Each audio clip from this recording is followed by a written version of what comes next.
O significado, no olhar inverso, é que 98% de não negros ocupavam, com muita tranquilidade, a universidade brasileira, paga com os impostos de todos nós.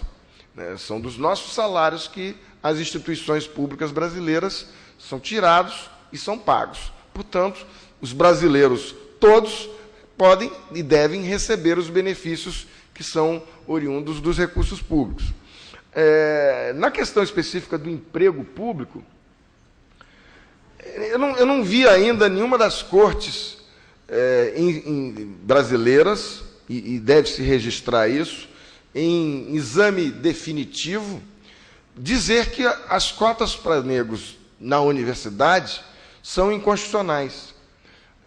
O Supremo Tribunal Federal tem algumas ações que está julgando lá, com muita sabedoria, sequer deferiu a liminar ou indeferiu para não propiciar recursos, e hoje já são mais de 57 universidades brasileiras que aprovam ação afirmativa, seja através de cotas, seja através do sistema de pontuação, como é o da Unicamp, ou seja através de lei, como foi no caso do Rio de Janeiro, ou seja através de decisão do próprio Conselho.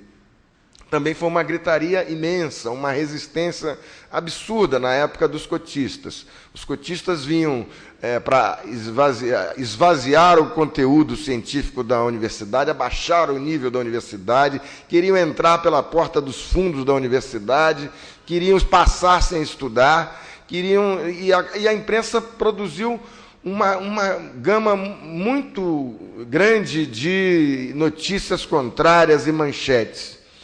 Passados alguns anos, os primeiros cotistas já se formaram e não veio ninguém dizer, daqueles que eram contrários e que diziam que nada disso ia dar certo, ninguém veio a público dizer, olha, eu estava errado. Esse pessoal se formou e passou bem, passou com, inclusive, com um percentual e uma eficiência no aprendizado de muita garra e de muita luta, que é essa luta que nós vimos aqui demonstrada pela apresentação da banda, cuja madrinha é Raimunda Luzia, cuja resistência que mencionou o nosso nobre juiz e a desembargadora. Ninguém que era contrário veio dizer, olha, eu estava errado. Nenhum jornal publicou, e nós publicamos um daqueles tantos e quantos editoriais que eram contrários há 4, 5 anos atrás. Ninguém veio dizer, olha, estávamos errados. E agora inventaram essa onda do pós-Obama. Coitado do Obama, tanta carga se deposita nele, ele ainda nem chegou lá. Mas chegou, ainda tomou posse. Mas agora diz, não, a eleição do Obama traz a onda do pós-racial e isola os racialistas brasileiros. Nós, todos que somos a favor da implementação da afirmativa, da inclusão do negro, do cidadão brasileiro negro nessa sociedade que é de todos os brasileiros, somos agora os pós-racialistas e que estamos superados. Esqueceram de dizer os 40, 50 anos aí de ação afirmativa que trouxeram muitos Obamas que estão nos Estados Unidos, muitos Colin Powell, muitas Condoleezza Rice, apesar de ser do outro partido do Obama, e muitas Michelle Obamas, e todas essas pessoas parece que apareceram do nada, de uma hora para outra, com somente a força e a garra da sua luta individual. Isso está errado. É um pensamento e uma demonstração de pensamento que alguns jornais, alguns periódicos, especialmente os editoriais do Globo, e especialmente o editorialista e chefe do Jornal Nacional, Ali Camel, mais o Demetrio Magnoli, mais a sociologista Ivone Magui, o Peter Frey, todas essas pessoas conseguiram um renovar da sua carreira, produziram livros com base exatamente no afastamento dessa nova onda da inclusão do negro, que é fruto, como bem disse aqui o juiz, fruto de um trabalho do movimento negro de muito tempo. E com isso, eles conseguiram ressurgir das suas carreiras.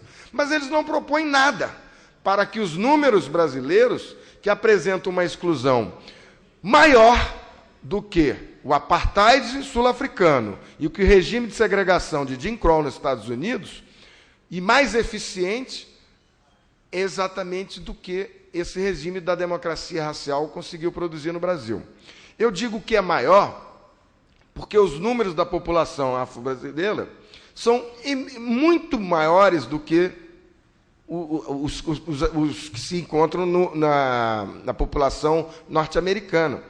O voto negro em Obama está em 12,8%.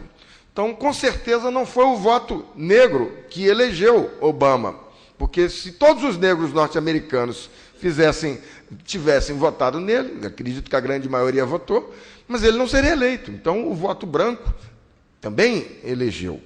Mas, ficando com a nossa agenda, que é de exatamente o cota no emprego público, queria dizer que esse debate ocorre em todo o país. Nós, do Instituto de Advocacia Racial e Ambiental, estamos pontuando essas questões com foco exatamente na intervenção do Judiciário e no, vamos dizer, aguilhoamento do Ministério Público Federal e dos Estados, e também do Trabalho, para que ele cumpra as suas tarefas legais e constitucionais, em especial a defesa das minorias. Estão todas previstas na Constituição, nas suas regras próprias de Ministério Público, e parece que também o Ministério Público se esquece um pouco disso. Ele está muito preocupado com outras coisas e não tem feito uma boa tarefa, claro, ressalvando as exceções devidas, mas não tem feito essa tarefa, assim como também o Poder Judiciário. E quem diz isso é a Comissão de Direitos Humanos da OEA, através do relatório 066 de 2006, onde ela apreciou, a Comissão de Direitos Humanos da OEA apreciou um caso de uma empregada doméstica, Simone Diniz, ocorrido lá em São Paulo, uns 10 anos atrás. Simone Diniz, uma empregada doméstica negra, atende a uma propaganda, um anúncio de jornal, onde se dizia: contrata-se empregada branca.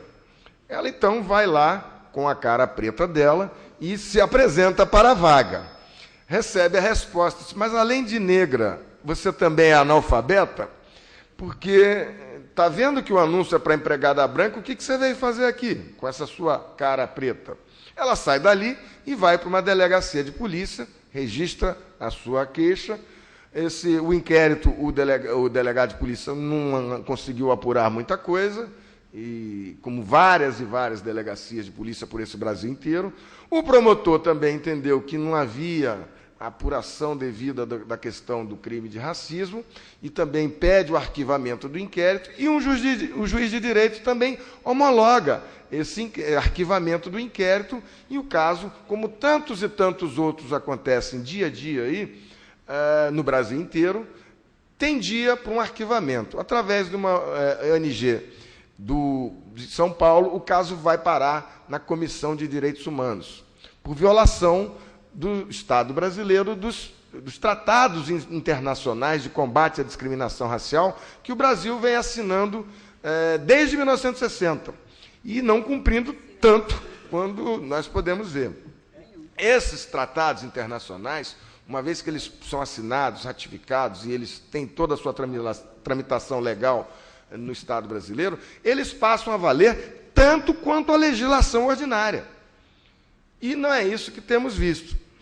Muito bem, o resultado dessa investida na Corte da OEA é uma recomendação de condenação do Estado brasileiro por violação desses tratados e violação de direitos da população afrodescendente, e condenação pecuniária, né, em dinheiro, do Estado de São Paulo e também do governo federal, né, para que pagasse uma indenização a essa empregada doméstica. O que foi feito em setembro do ano passado, setembro a novembro do ano passado, pelo governo de São Paulo, pagou uma indenização de R$35 mil. Muito bem, só que eles fazem uma análise dizendo o seguinte: o caso da Simone Diniz não aconteceu só nesse caso. ele acontece todos os dias.